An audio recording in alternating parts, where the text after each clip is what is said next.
be here. You know, Hillary was here not so long ago. She had 20 people. I just asked the police chief. How many were here? About 20. And I won't talk about the Republicans, but they were here and they had less than 20. We have a big crowd, and I appreciate it. People are still coming in. Amazing.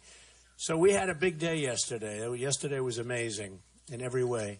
We had Sarah came along, and she said, we love what's happening. It's a movement, and no matter where we go, it's a movement. And right now we're leaving. As soon as I'm finished, we're going to Oklahoma, and we're going to have anywhere from 15 to 20,000 people in Oklahoma. The place is packed. We're going to be turning away people, unfortunately. That's one of the problems of the indoor. Last time we went to Oklahoma, we had 20,000 people at least outside. You know, outside you can have as many as you want. Inside it's a little bit tougher, right? It's a little bit tougher. But no matter where we go, we went to Dallas, we had 20,000 people. Mobile, Alabama, we had 35,000. Everywhere in Iowa, we're packed. Everywhere in New Hampshire, everywhere in South Carolina, everywhere we go, we're packed. It's just determined by the size of the room. So I just want to thank you all. It's early, I know, and it's a little bit cool outside, right? We're going through a little bit of a cool spell. I don't know, despite global warming, it's awfully cold in these different places. It is really cold. I never thought of Iowa. You know, I'm here so much, and I never thought of Iowa with such cold weather, but we're having a little bit of a cold spell. Don't we love it? We love it, right? So I just want to thank you all for being here. We're going to have a tremendous, I think we're going to have a tremendous, thank you, darling. Thank you. I love your hat, too. Make America great again. Make America great again. Thank you. Wow, I like that. Wow. That's great. Look at her. She's a fan. I know one thing. On February 1st, she's out at the caucus. There's no question about that. She's going to caucus. By the way, speaking of that, you have to get out February 1st because otherwise... Okay, good. Thank you. Good. February 1st, so important. Otherwise, honestly, we're just wasting our time. You know, it's wonderful. You'll hear me speak for a little while and all that. We're all wasting our time. Somebody called, a major reporter, great reporter, actually, very liberal in this case, and that's okay. They could be good, too. They're putting their point of view. But the question was, how does it feel? I said, how does what feel? How does it feel? Because this was about 4 months ago, the summer of Trump, they called it, right? And probably they thought that that would be the end and then would fade into oblivion. You know, they've been waiting and waiting and waiting, and we keep going higher and higher and higher. And now they're not waiting so much anymore. That's the good news. They've been with me a long time, these people back there. We've been suffering together, the reporters. We suffer together. I call them untruthful, and they sort of just take it. And actually, it doesn't hurt them because, you know, the truth, sometimes they understand it. But we've had a hard time with them. But some are very good, about 25%, tops. But we've been together now for a long time. But you know, it's interesting. So this reporter called the summer of Trump. How does it feel? I said, it doesn't feel like anything. What's to feel? He said, you've done something that nobody has ever done before. What's happening here in terms of what's happened with, you know, with even concept, with the way to run a campaign. Because if you look at what I've done, I mean, now I'm spending money, but I've spent no money, practically no money. And a guy like Bush spent $79 million, up to 79, maybe even over $80 million. And he's down here at the bottom, and I'm at the top. And I said, wouldn't it be great if we could do that with our country, where we spend less money than anybody else and have the best product? You know, it would be really, no, wouldn't that be great? But he said, how does it feel? And I said, it doesn't feel anything. He says, no, you don't understand. Even if you don't win, which I don't like to hear, even if you don't win, what you've done has never been done before. I said, let me tell you something. If I don't win, I've wasted my time. That's the way I view it. You know, maybe they'll say, hey, Trump ran a good campaign. Who cares? Doesn't mean anything to me. I guess I'll go back to building buildings and things, right? I do a good job with it, and employing a lot of people. But he said that, and I said, no, you don't understand. It really, if I don't win, it's a whole different ballgame. It means nothing. Everything I've done, everything my incredible people have done with Hope and Corey and Tana and everybody and Chuck and Sam, honestly, it doesn't mean anything. It doesn't mean anything. So we want to get in. We want to win. And when I say win, we got to win here. And if we can win here, we're going to run the table. I'll tell you about, we're going to talk about that in a second. But when I talked to the reporter, I meent win for president. Because if I don't win for president, even if I won the nomination and didn't win, I would consider that a major loss. And other people would say, oh, what a great campaign. Not a great campaign. Because the only way we can really do real change, not Obama change. Remember change. We got change all right. I know the farmers got real change. They can't plow. They can't do anything now with the water problems and the puddles that go, and they call them a lake. You know, it's considered a lake. The puddle forms when you land. It's 4 feet by 4 feet. Oh, that's considered a lake. You can't touch it. This is reserved water. I mean, what you're going through, or what everybody's going through with regulations and everything. I mean, look, everything you look at, all of that's going to be gone, and we're going to go back to being a healthy, strong, beautiful, and beautifully run nation again. So important. So we're going to go out, and I just want to say, so February 1st, you got to get out there. You got to bring your friends, and I joke and I kid. If you don't feel well, no matter what's happening, if you have the worst day of your life, doesn't matter. You have to get out there. You have to caucus. And we're going to bring it home. I mean, ideally, we're going to bring it home.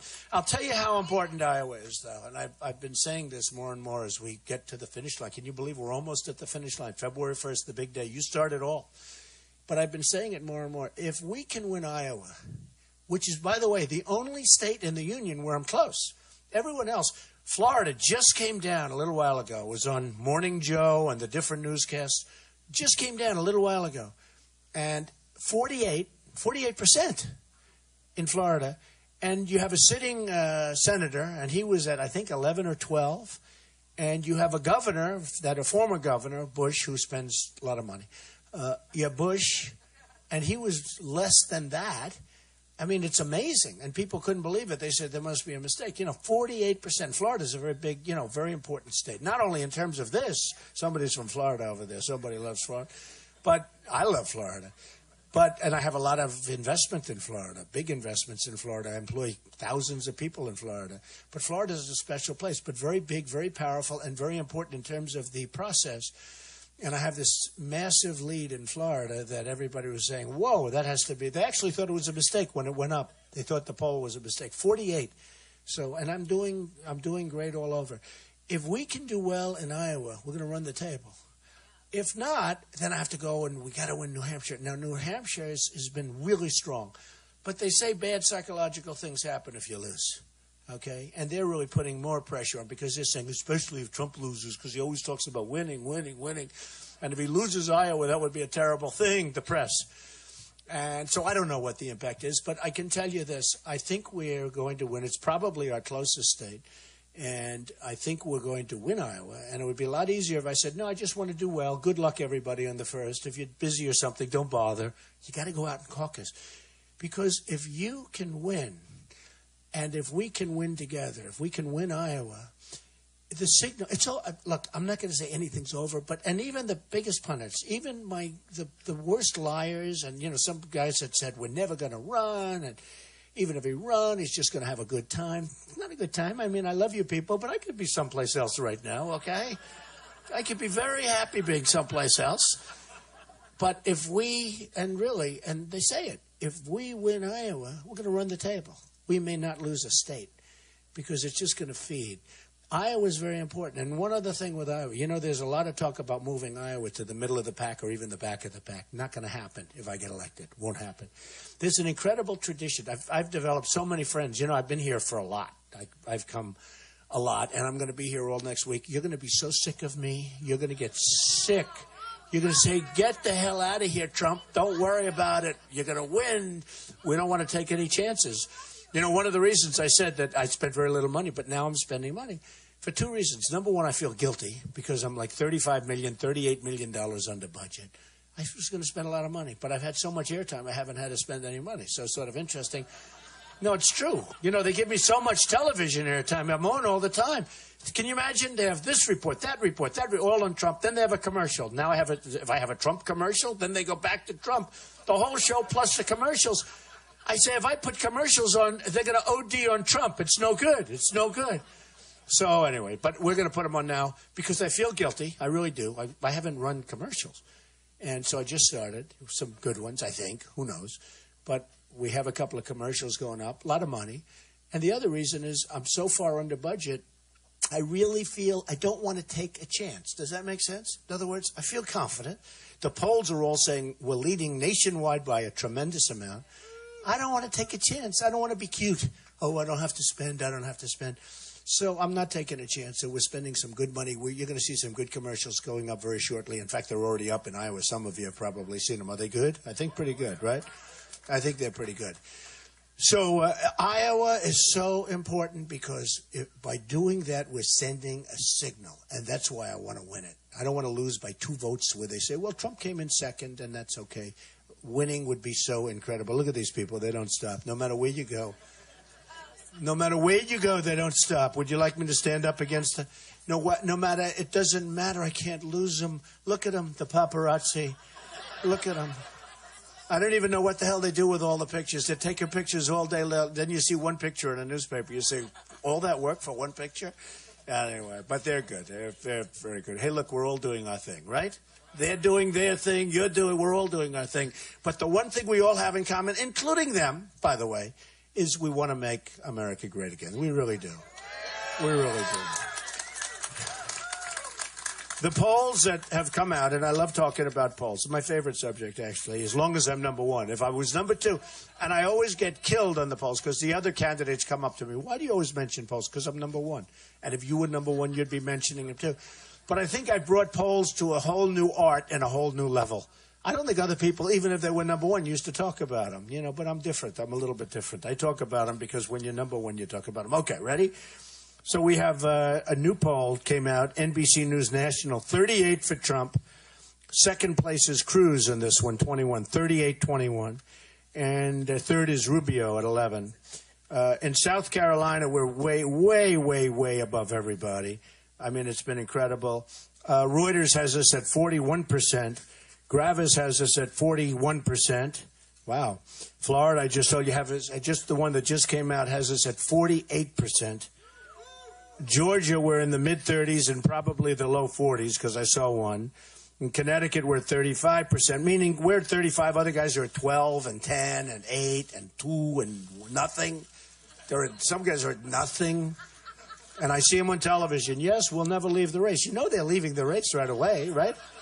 I watch these politicians. I watched a couple of politicians. He was at 1 or 2, and he said, no, I will never leave the race. You know he's already planning. His people are already calling. Can you hire us, please?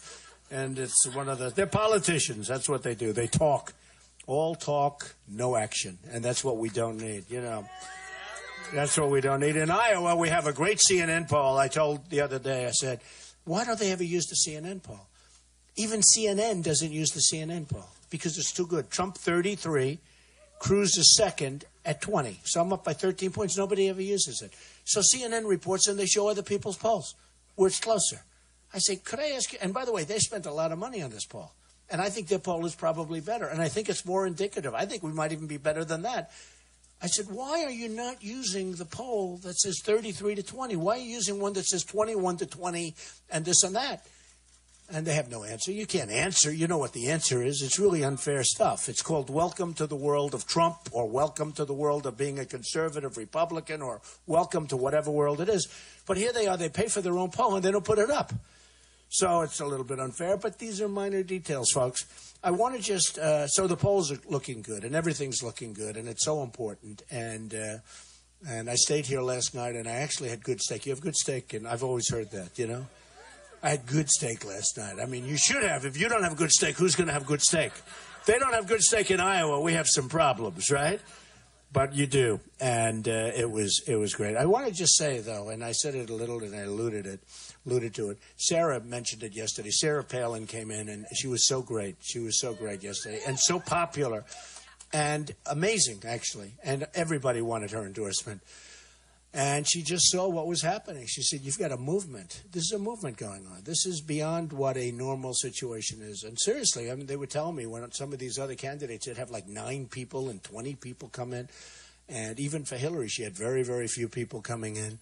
And, you look at a crowd like this, and it's early in the morning and all of that. And, something's happening out there, something really special. They used to call it the silent majority. And I used to say with the silent majority, I resurrected a term.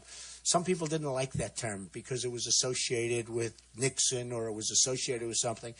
And I don't even care. I mean, it's a great term, but it's not really accurate.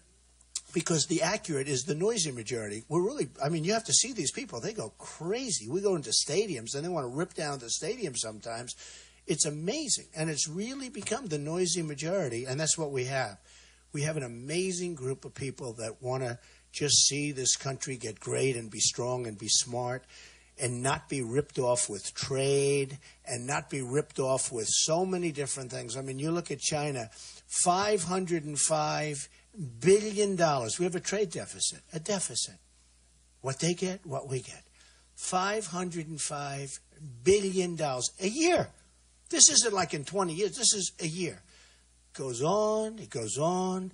And I have some of the great business leaders endorse me, like Carl Icahn endorsed me, who's a fantastic guy and a fantastic business leader. And when he endorsed me, I mean, a lot of other business leaders also want to endorse me. The problem is nobody ever heard of him. But I'm going to use them. I said, you don't have to endorse me. What difference does it make? Nobody knows who you are. The guy could be worth $5 billion. Nobody cares. You know, it's amazing. But they're great negotiators, and they want to do great things for the country. And right now, take China and I've been talking about China for years. You know, nobody knows how to negotiate with these people. I made a lot of money with China and dealing with China. And I own a major building in California along with a group that's a phenomenal building, the Bank of America building in San Francisco, and 1290 Avenue of the Americas, a big chunk of that. And dealing with Chinese. And you know how to deal. I mean, I sell condos to the Chinese a lot. I have them as tenants. The biggest bank in the world is a tenant of mine in one of my buildings. And they pay me rent. And they're great. I mean, the Chinese are great people. And the Mexicans are great people.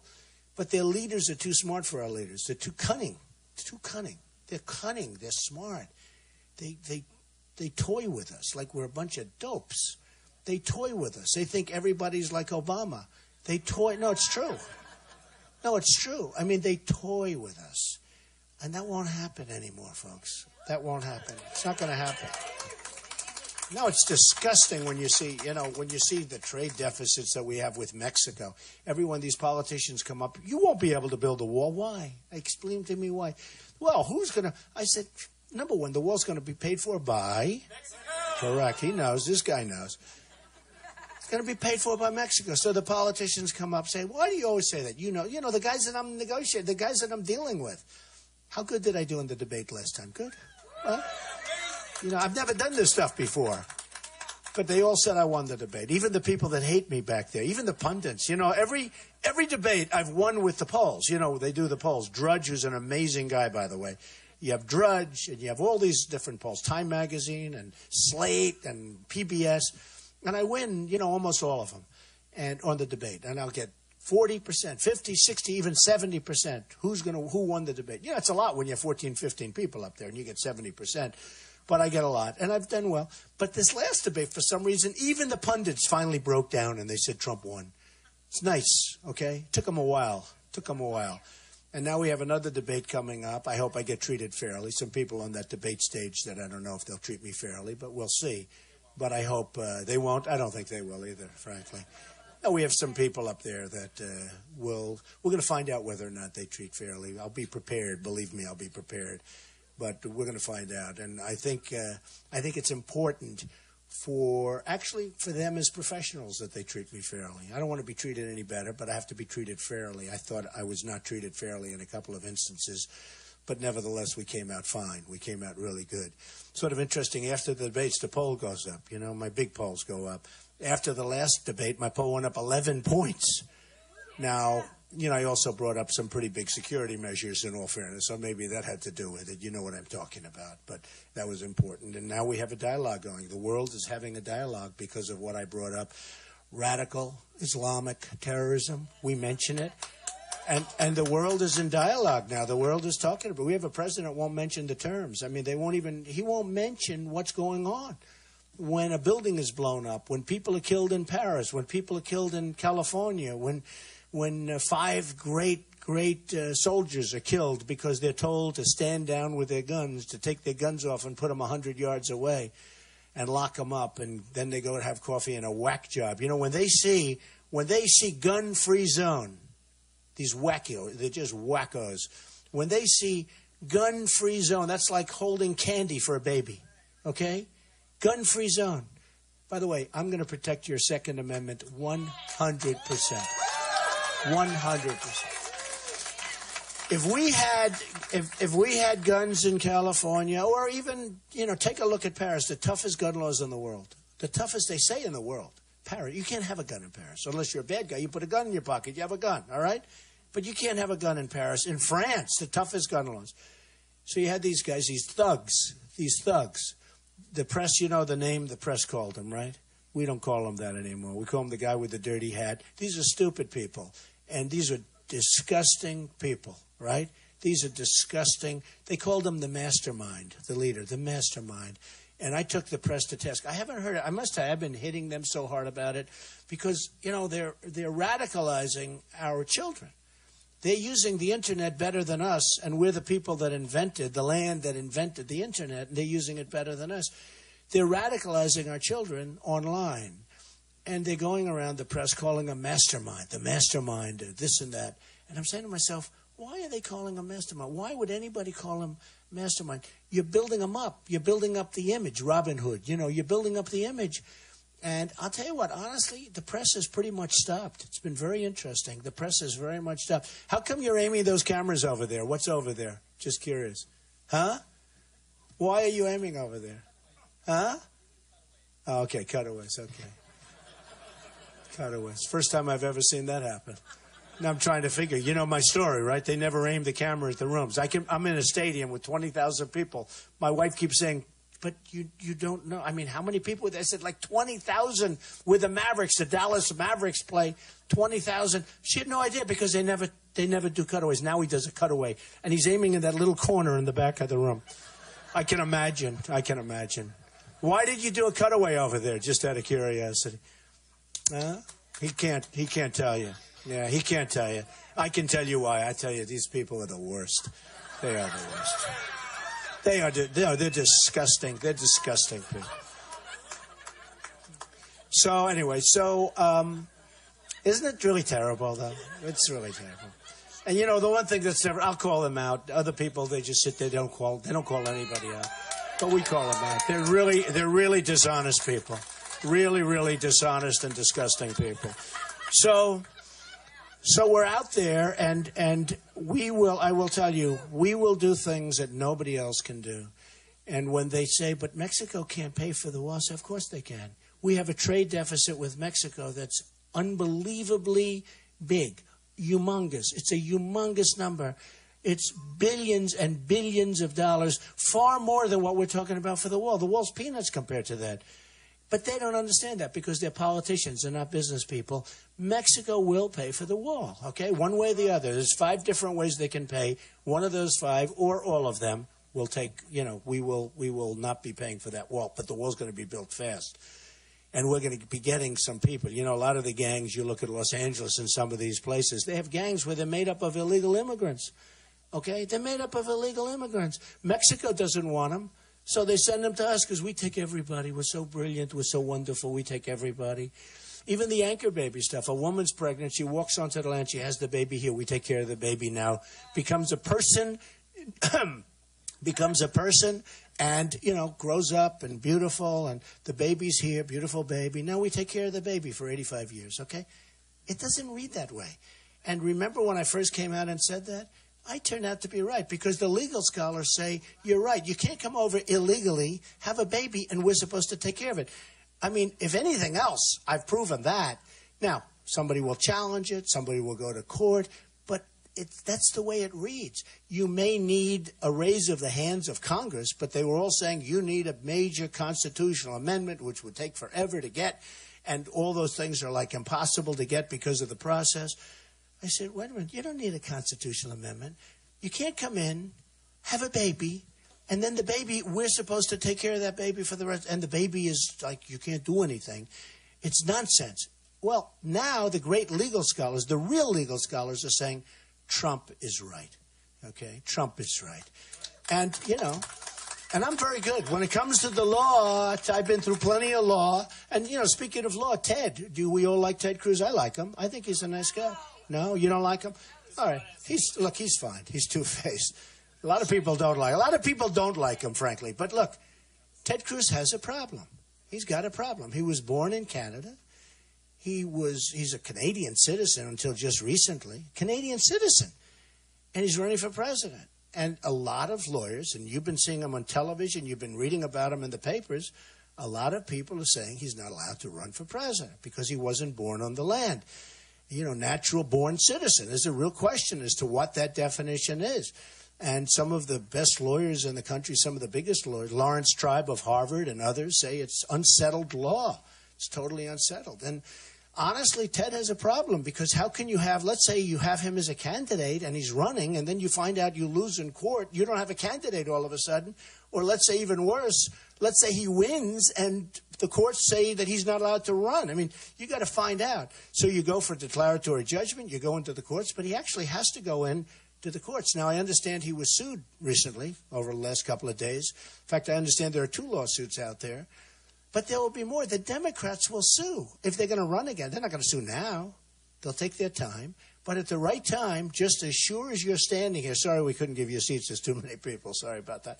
But just as, just like you're standing here, the Democrats are going to sue. So how can you be running with a cloud over your head? Now, Hillary's running with a cloud over her head, too. It's called, you know what the cloud is, right? He says it's called indictment. Well, no, I mean, what she's done is unbelievable that she's getting away with this. I think, personally, I think they're protecting her and they're going to continue to protect her. A lot of people say that's impossible because she broke the law so much worse than anybody else. I mean, there's never been anything like this. Look at General Petraeus, what that man has gone through. And now they want to take away his title. And I would say this, leave him alone, okay? Right? Leave Petraeus alone. We have other problems. We have ISIS. Focus on ISIS. Don't focus on Petraeus. No, they want to reduce him in rank. I think he suffered enough. But look at the way he suffered. And by the way, I mean that. Leave him alone. Don't reduce his rank. Just leave him alone. What that guy's gone through. He made a mistake. Leave him alone. But what he's gone through and what others have gone through, and Hillary is just looking like she's sailing in. Now, she might not win of her own volition. I don't know. She's not doing very well. But on the assumption she won, I don't know how you can run for president. But she has a different kind of a problem. But he's got a problem of uncertainty. You just don't know. I mean, you just don't know. So let's see what happens with Cruz. But it's very hard to let somebody go through a whole long process. And at the end of the process, should he win, they're going to be suing him, just like he's already being sued. And the fact is, he was born in Canada and he was a Canadian citizen. I mean, that's big stuff. And you're talking about 15 months ago. He was actually a Canadian citizen. If you think about this, he was a Canadian citizen while he was a United States senator. He was a joint citizen of the United States and Canada. But how do you do that? And he said he didn't know about it, which is interesting. He didn't know about it. So I don't think you can have a situation where, gee, I didn't know about it. Then in his papers, his financial applications, it's very, very strict, he didn't put in a couple of minor things.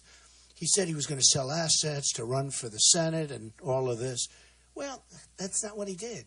He borrowed money from Goldman Sachs and he borrowed money from Citibank. So it came out a little while ago, that he borrowed money from Goldman Sachs, but nobody knew about Citibank. Then it came out that he borrowed money. He never put it in his personal financial disclosure form. That's a big no-no. If I did that, can you imagine the headlines of me? I have billions and billions of dollars of stuff. I put in almost 100 pages. Every reporter back there, they've gone over every word. I mean, you haven't heard anything. I mean, I have professional people doing it. But you haven't, I guess I got the right professional people. Because believe me, if there was 2 cents worth of mistake, I'd have nothing but, newspaper headlines. But I put in almost 100, the largest personal financial statement ever written, ever done. Almost 100 pages. And it's fine. It's fine. It's gone over by everybody, and it's fine.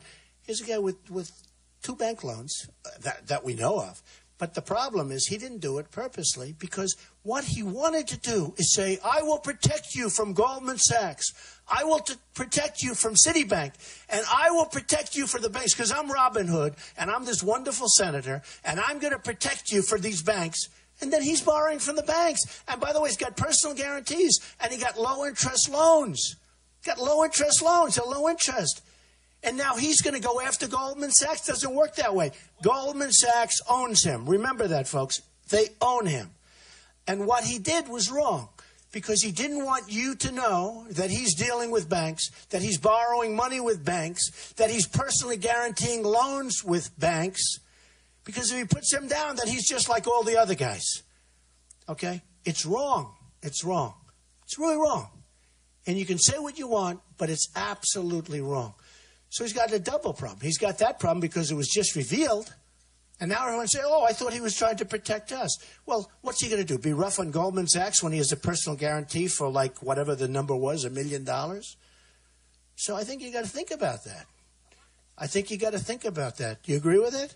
A lot of people don't know that, but it just came out. I mean, it just came out. And he said, with the being a Canadian citizen, he said, oh, I didn't know that. How did he not know that? Then he said, with the loans, oh, I didn't know that. Smart guy. He doesn't know that?